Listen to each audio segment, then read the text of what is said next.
Казни за 4 фирми и Сојузот на стопански комори се договориле да не прифаќаат нови или зголемени цени од добавувачите. Поради тоа, секој од трговските друштва е казнето со по 50.000 евра, додека висината на казната што се однесува за Сојузот на стопански комори, кои биле главните координатори на целата акција, е 18.585 евра.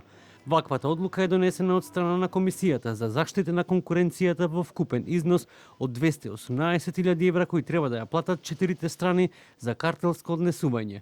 Комисијата за одлучување по прекршок при Комисијата за заштита на конкуренција донесе решение со кој утврди дека 4 трговски друштва, како и Сојузот на стопански комори на Македонија како координатор, учествувале во забранет договор и или усогласено однесување во смисла на член 59 од Законот за заштита на конкуренцијата.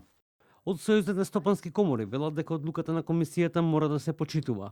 Новото раководство на Сојуз на стопански комори ќе ја почитува таа одлука и таа финансиска казна, но јас тука би истакнал дека целата одговорност ја сноси, впрочем, тоа е и основната причина поради која што собранието ми изгласа мене како председател и конечно имаме ново раководство на Сојуз на стопански комори.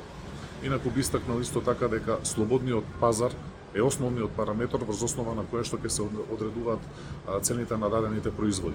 Во меѓувреме, од ресорното Министерство за економија и труд најавија повеќекратно зголемување на казната што сега е предвидено во Законот за нефер трговски практики, кој според дел од економските аналитичари како закон треба да биде стожер во нормализирањето на цените на подолг рок.